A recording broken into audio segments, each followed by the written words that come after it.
Thank you, Min Alexander, for being with us today on our podcast. It is both a pleasure and a privilege to have you here. Hey, Mateo, thank you for having me. I know we've known each other for some time, but we've actually not interviewed each other. So this is very interesting. It's going to be very interesting. So our topic today, Min, I think it's a killer topic. And the topic is, you can't have a millionaire's dream with a minimum wage work ethic. And there's so much to unpack in such a powerful phrase, right? But let's start with the beginning, right? Let's start with your story, Min, and how did you become the successful entrepreneur and founder that you are today? Was this an overnight success? Tell us a little bit about how it happened. I love it when people ask, about the overnight success of PunchList, and myself, and just some of the journey that I've been on. And while I don't typically talk about just some of how the journey's been rough. Ideally, I do think that now we're also in an environment where maybe the challenges that I faced, getting a footing in this industry, certainly with many other factors that played into it at the time. When I was starting out 20 years ago, some of those challenges are lessened to some degree, but I think it's really disingenuous, to for anyone who is starting out and they want to be successful to think that they see a very glossy image of someone who they feel has already arrived, and they think that it happened for them in a clear, straight path where it was paved. And I think it is motivational when I hear some of the hardships and what an individual was able to overcome, because I think my success story, I still feel like I'm a work in progress, and I will be, but many of the steps in my journey, anyone could be doing what I'm doing, and I genuinely believe that. Otherwise I wouldn't be building a company, mentoring the team members in my team. Really one of my dreams is that one day I'll be sitting back and I'll have 30 other company founders that they will have had seeds to success, that in some small shape or form that I could have been a part of. And that's, to me is a milestone, for me in my success so far. I guess the easiest way to put it is I think I am an overnight success, 20 some odd, maybe some would say 40 some odd years in the making. All of the decisions that I feel that I've made that at times felt so random, or why am I doing that? This is not to say that it's up to chance or, some karma driven factor, but there was something about you and your passion, even if you haven't realized what it is, that tends to pull you. You may not know it at the time, and I think a great example is I graduated from Duke, go Blue Devils. And at the time when I graduated, I was pre-med, just like every other first generation Korean immigrant into this country. And my senior year, I realized I actually am not very good at being around sick people. And I just, didn't think that I could bring the best of myself in a career like that. I absolutely believe it's a labor of love. But what did pull me is I loved that a lot of my engineering friends were interviewing for investment banking and consulting roles.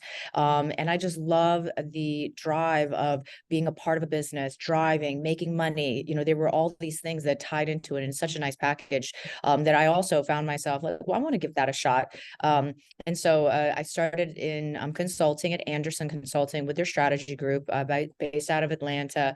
Oh my goodness, like 2 years of the most intense learning. And it was really challenging. And at the time, I didn't know if business was going to be my path, but I stuck with it. A lot of the hardship, I think, every phase in my life, and I measure it, my professional success in 2 to 3 year increments. My consulting journey straight out of school, it taught me work ethic. Yeah, everything they say about a consulting and investment banking lifestyle, it's grueling. It was very, common for me, and anyone in that line of work, especially when you're early and you have to establish credibility. No one's going to believe you just because you come out of bull in a china shop, and confidence isn't really what's going to drive it. Is you actually really have to build credibility with your client, with your partner who is managing you, with your team. And so 60 hours is very common. And I actually remember a time I was working on an internal project, and it was out of New York, and I was based in Atlanta, and I was traveling every Monday, sometimes Sunday nights, and I would get home Thursdays. And this project, it was like 70 hours a day in the week. And it was long, and I was going home on a Friday, and I got to the airport, and I was just exhausted. And I remember I got a call, from the team, and they said, it's 8 p.m. on a Friday. We missed something. We need you to come back to the office. And I remember I said, hold on. And I stood in the concourse and I literally cried. And I was just, the thought of going back into the office, it was just so paralyzing for me at the moment. But, at the time you suck it up. And it really taught me a lot about self-control and discipline, because what's really a day and a night? And I know, there's a lot about work-life balance, but I think work-life balance is really about the net of things, not that you can be balanced on any given day or a given week. But because I was able to, commit, even though I hated it in the moment, especially on that day, it opened up all sorts of other opportunities for me where I was able to fast track, a lot of what I was doing. Yeah, that's just one example. But then, like thinking about how I got into real estate, when I got my broker's license, when I got my general contractor's license, it all seemed like, why am I doing this? And a lot of friends asked, why are you doing this? You don't need it. And I said, I just want to know that I can. I don't feel like I know enough to make decisions for investors, for my team, so that they can have 200% confidence in what I'm doing. And so like my superpower is I'm hungry to learn when I don't feel confident. And I think that's something that I tend to lean into, because now today at Punchlist, we're a repair renovation company. So, we work primarily right now, our power channel are through brokers and real estate professionals. And I actually have the background and the credibility so I can speak very intelligently about the needs that we're serving. So I guess overnight in 40 some plus years. That's a very nice story, and it talks a lot about investment for the future, right? I love it. Yeah, absolutely. But why do you think I open up LinkedIn, I open up Instagram, whatever social media I'm using, and there's so much pressure for people to become entrepreneur, early in their lives and careers? Why do you think that is happening? And do you think that makes sense, or? I think everyone has an entrepreneurial bone. I don't know if you recall, but at AltaSource, we were a really entrepreneurial culture. I mean, a very large established company. But if you think about the new technologies we were launching at any given time, new programs, for real estate, our online auction, which was super leading at the time, really 15 plus years ago. And I think one, I do believe everyone should be entrepreneurial. You want to be the master of your own destiny. I mean, it's not, I'm not saying everyone has to, but if you have this pool, you shouldn't be afraid to venture and seek opportunities to be entrepreneurs in a much larger setting, so that you can practice taking some risk, practice sharing your vision and your ideas, practice building a high-powered team, practice setting a vision and setting targets, and really setting a roadmap of success, because that's what being a business owner is like. It's just taking accountability in any given role, wrapping up all the roles into a company, and now you are being required to drive that vision, because there's no one else to say, oh, they'll take care of it. The buck stops with you. And so if you are that type of person, there's never the right time or the perfect time. It's just whatever situation you're in, you can make something of it. I also believe that entrepreneurship, it's also a very supercharged way of saying I'm super accountable and I'm responsible. And so I'm comfortable with the amount of responsibility that's driven to make something out of nothing, to create a business, to create a team. I do think there is, some thoughts to this, though, like what a lot of entrepreneurs, if you're very young and starting out, I love the story of, very, very young, talented superstars, launching a company. If you've ever had responsibility of launching a company, or what it means to be responsible for the livelihoods and jobs of your team as you recruit them, and, really the health and success of not just your team member, but their family, that they relies on them, you realize there's a lot that you need to learn in terms of empowering yourself and being in the best situation to be a leader. great ideas don't save the day. Great ideas support and drive what you're building. But what saves the day is you have the maturity to stay calm when things get stressful. You have the maturity and grit to keep at it when your first, second, third, fourth, fifth, 10th attempts don't work. And you have to help refocus and pivot the team and keep them calm and motivated. And I just don't feel that these are things that folks are naturally born able to do. And so, some experience certainly will help you. Got it. And that's a great answer and a great segue as well to, do you think experienced professionals are better suited than to be successful entrepreneurs? And there's a lot going on in the industry, right? And we had conversations, we were talking about, hey, it's scary out there, but maybe it's kind of an opportunity. What are your thoughts there? Yeah, there's just a lot going on right now. And I find that any time of turmoil, if you see the successful companies that have come out, that really been able to disrupt and make a name for themselves and establish themselves out of nowhere, it seems like, are always in downturns. And I think, for technology, certainly in prop tech, the space that we're in, it is a very volatile time. We're seeking refuge back into value. It's no longer about burning and growing and raising, and valuations have taken a hit for sure. And so this actually challenges a lot of companies that where there is no way that you burn your way to success or spend your way to success. And it's really about, let's just get back to the basics. Let's figure out how to get our mousetrap right, be profitable as the number one goal, and to really create value as a successful company. This has always been the secret sauce that is not so secret. It's just that sometimes, when there's exuberance in the market or investors, it's really easy to get pulled into that. But at the end of the day, if you don't have a model to profitability, you really shouldn't be in business, because that means what is the number one way to be a respectable company is make money. And like all companies and individuals, do not spend more than you make. And that's not an easy thing to do when you're starting out. And so, but to have a path or clarity to how you'll get there is really key. I think that for folks who have been, in the golden handcuffs, I've considered myself that as well. You gain a track record being very successful in progressively larger roles within a company. And for anyone who has wanted to try and venture out, maybe these times of transition, the role that you thought you had doesn't really exist in the company that you thought you would be staying at over the next 2, 3, 5, 10 years. Instead of viewing that as an end to something, a journey, view it as the beginning of a journey. Take the experience that you've had. I like to, when I think about make decisions, something that really helps me is, I think about the weighted outcomes. And so if I make this decision, what is the worst thing that can happen and what's the best thing that can happen? If I don't make this decision, what's the worst thing that can happen and what's the best thing that can happen? Human psychology is that you don't really think about the cost or the sacrifice of inaction. Right. And so when you think about, it's more like, just, thinking about the risk and reward tied to both what you're doing and what you're not doing.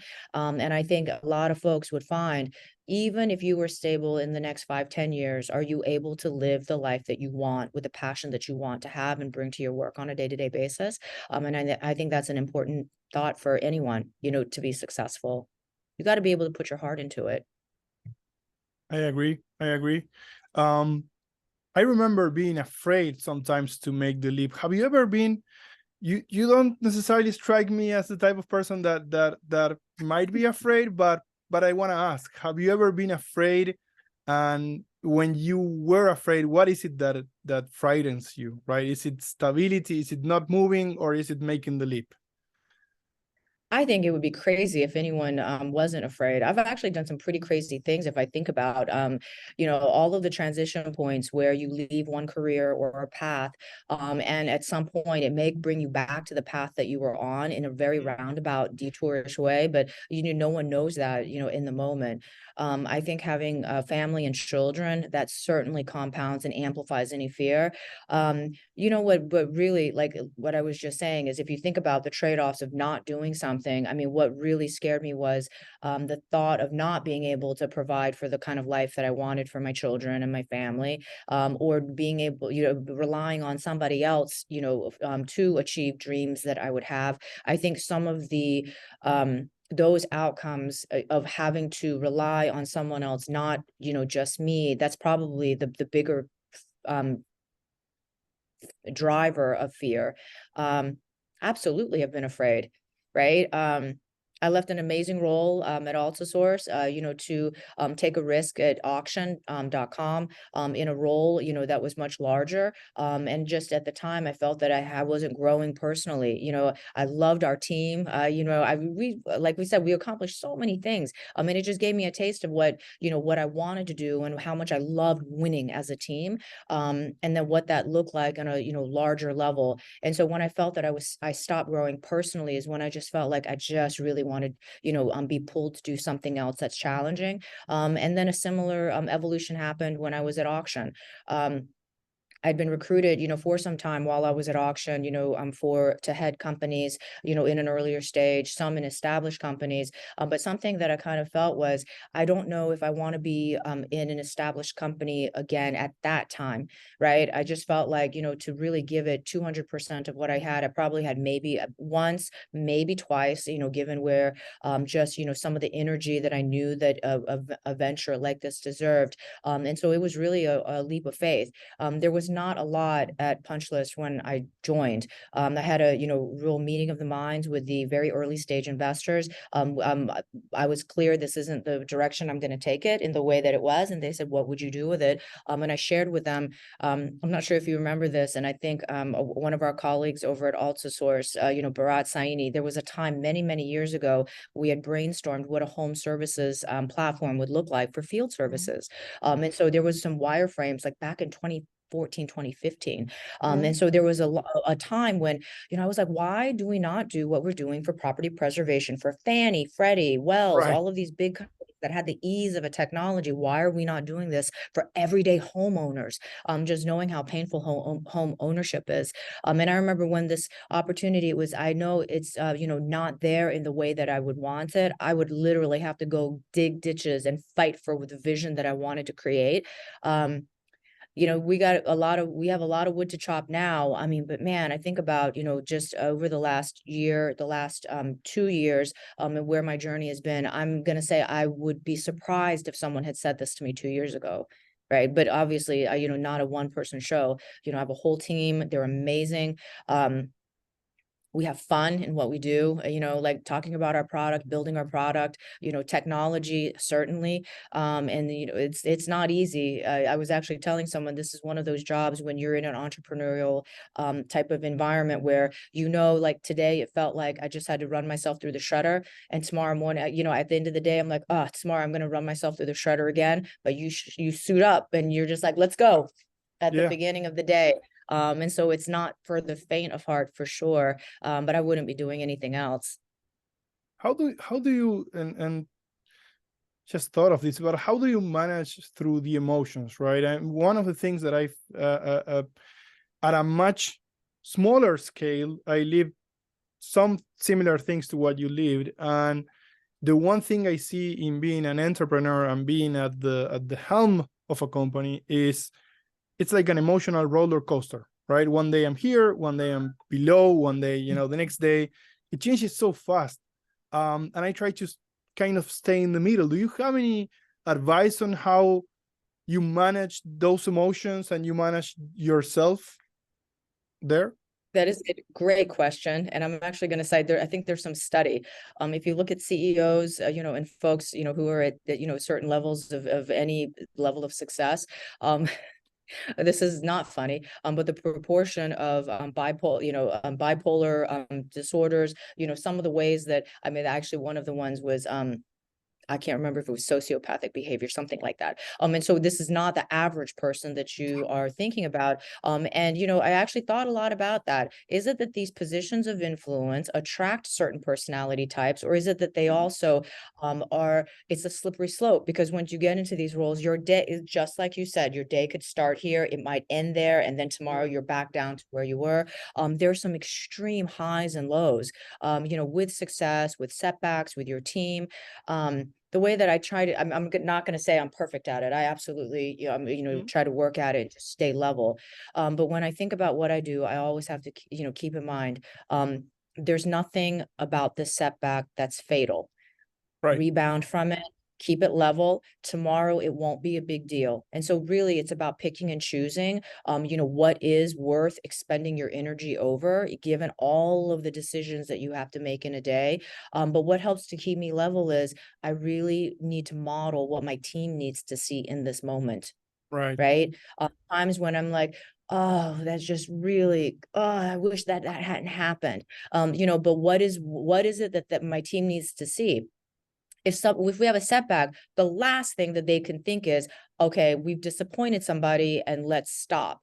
Like there is actually nothing fatal, like in terms of a decision or a setback for my team. The only thing fatal is when we stop taking risks and when we Right. stop trying to put boundaries. So failure is better than no action in our Right. space, especially as an earlier stage company. And so it's rewarding the effort, and then, hey, but let's learn from it, make sure we learn from it. And then how do we suit up and rebound and then recharge again tomorrow and then tackle the same problem with a different angle? There is some reading that I also like, and my son, you know, William, he just started as a freshman in college this year, and so he started reading about you know, stoicism, and this is like Marcus Aurelius, Right. based on his journal writings and a lot of the views that he has. And now you know, some of that writing is, you know, is popular with my family. And I think you know, some of that is when you see the perspective, it's really just about calmness, because again, it's really it's really the long-term perception of what a problem is, right? Right. um if it's not, you know, going to make you sweat a week from now, you know, a month from now, like, stay calm. You know, everything has a solution. I love it. I love it. Let's go back a little bit to the effort and the work ethics and the investment into the future, right? How do you look at younger generations having their first experience in the job market, and what would be your advice for them? I think the first one is, before you do anything, you have to realize, like, before you're able to develop a skill, unless you actually have one that differentiates you, the only way that you can really compete is by attitude, energy, and time. And so, you know, we all start out in a baseline level playing field. So unless you're willing to give energy, attitude, good attitude, and time, you will have a very challenging time to differentiate yourself. Now, after a year, after 2 years, everyone, you know, at that time, you all started at the starting blocks together. What you do in that time will be what differentiates you. How quickly did you learn? How quickly were you able to provide value for your leader? How quickly were you able to provide value for your team? And so this is what starts pulling the leaders, you know, from the pack if you don't want to be average.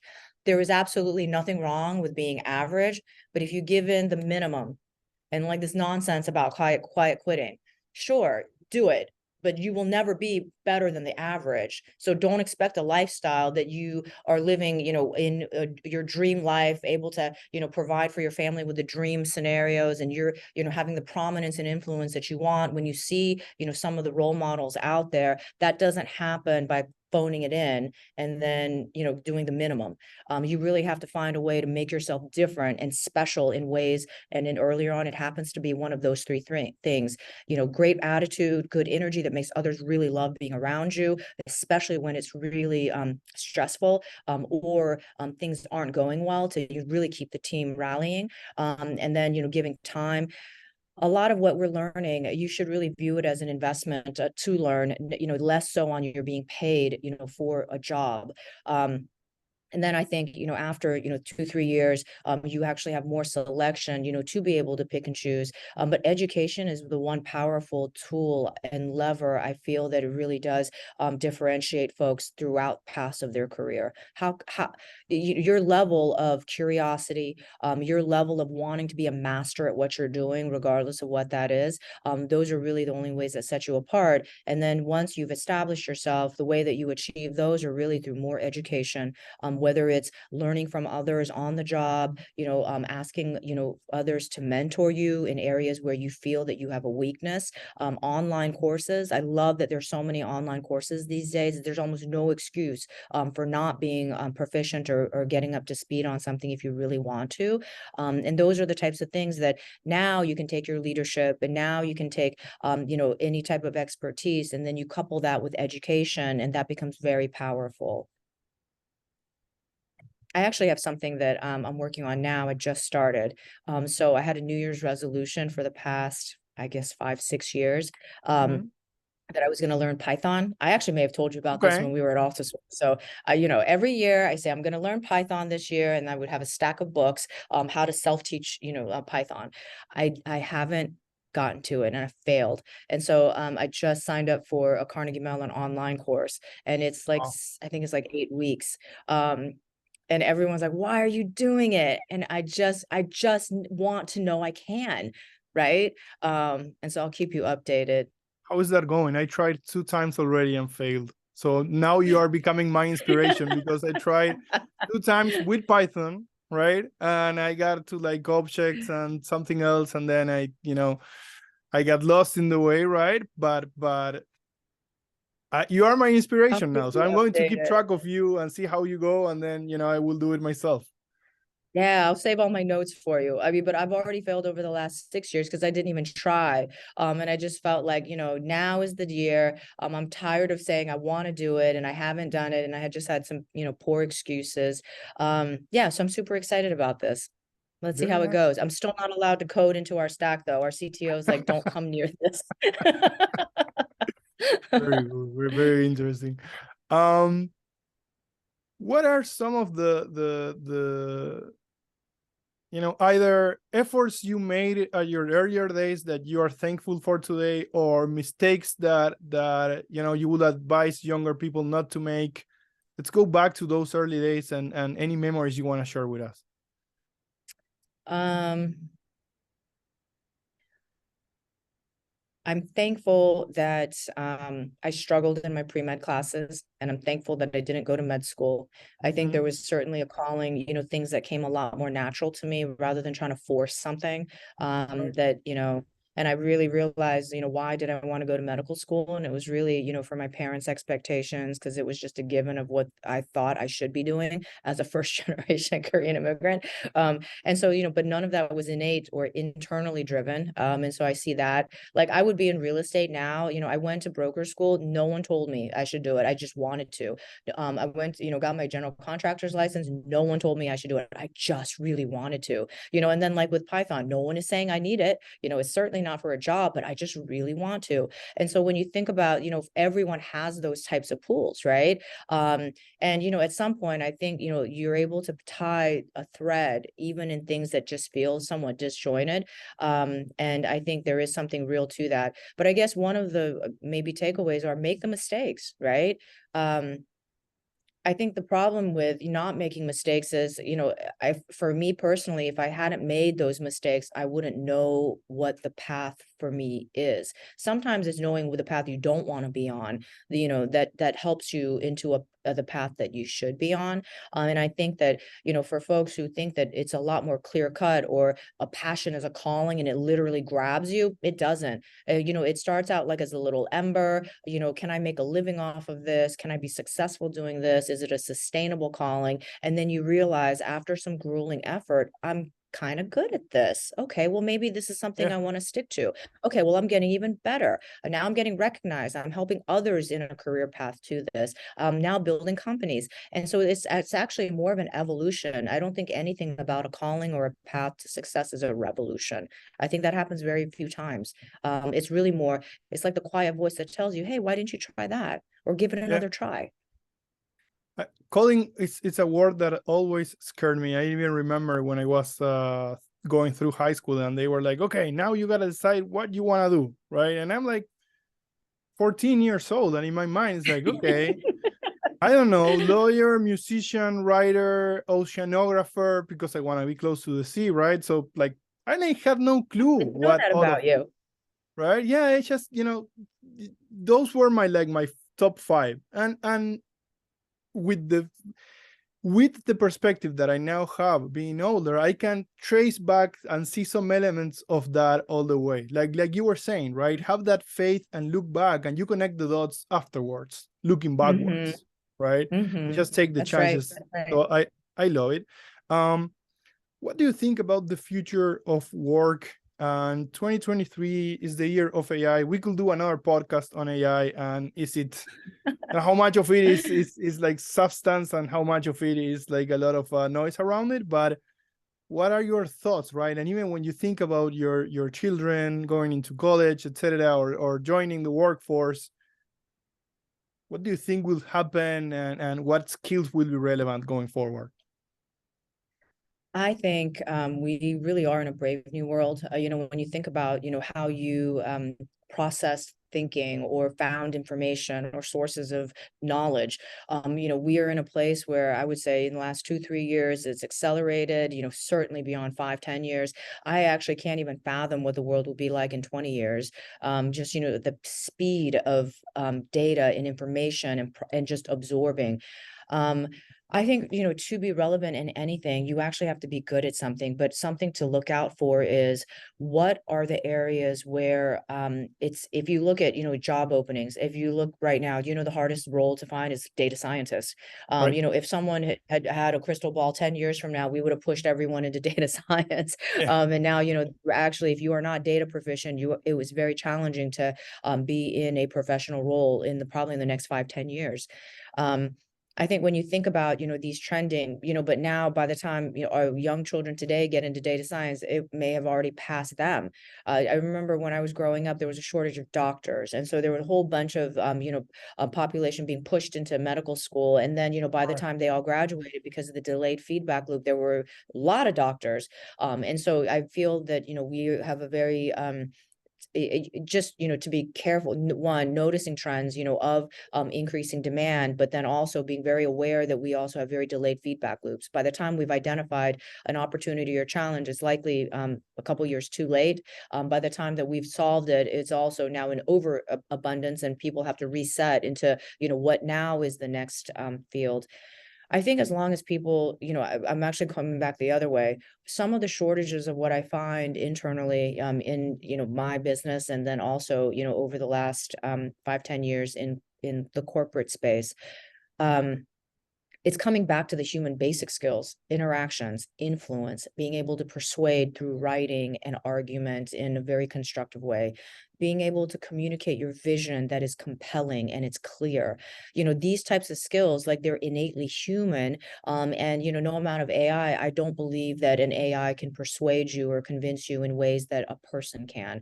That may change, in some time. But I think there are many basic core skills that, anyone who wants to be successful, one, your people skills absolutely matter. 80% of your success is going to be based on how do people trust you? How do you build credibility for the long term, not just a one-shot game? How do you build your reputation? How do you value and uplift others so that when others work with you, they view it as their path to success too? And I think there are some, very soft skills about that, people who do it well will never be displaced. But I think it's also challenging because now we live in an era where remote work and, the digital presence has really disconnected us, as people. And Yep. so I absolutely believe in relationships. Like, my clients who are important, I make sure I go see them face to face. My team, I was just, out in DC for a site visit. It's really challenging, to really communicate trust and confidence, across a camera. Yeah. Sometimes you just have to show respect and courtesy by being there in person to say, this is this important to me. The handshake contract, the Yeah. non-written handshake contract and visual contact as well. Yeah, no, I completely agree. I was reading an article the other day that said that there's a lot of people pushing through and actually advancing at work by having common sense and by going the extra mile. And it's like with the whole quiet quitting trend, if you have common sense and if you go the extra mile and if you act proficient, professionally, etc., it's already making a difference. And that to me is mind-numbing. I see a little bit of that. I see a little bit of, common sense, the least common of all senses. But do you agree? Do you see that as well?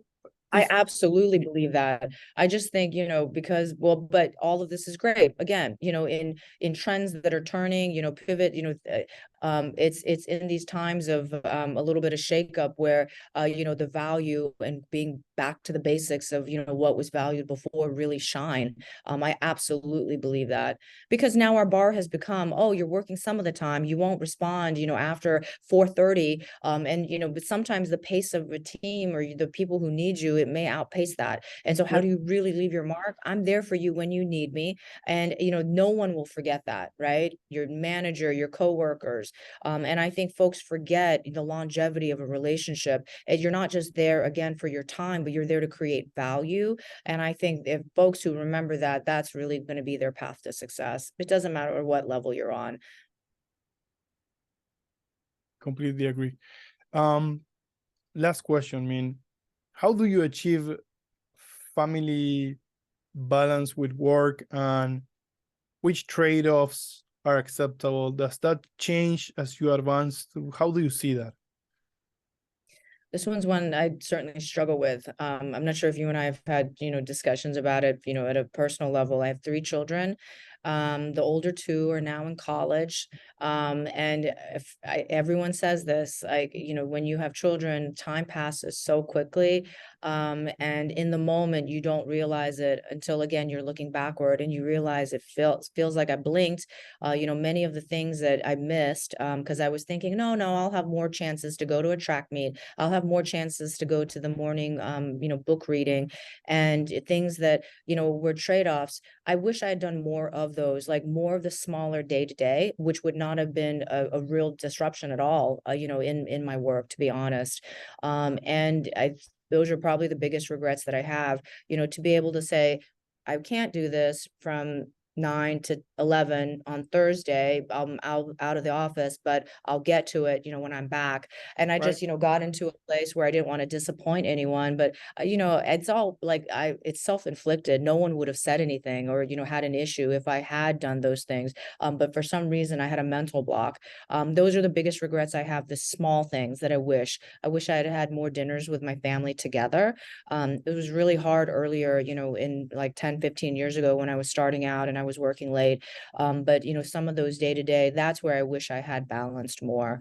Not on the big seismic changes of, do I wish I had taken a year off or things like that? Not really. Right. It's just, I wish I'd compartmentalized a little bit and then just finish up what I'm doing so that I feel comfortable about it, but after dinner, right? And just make sure I'm there physically.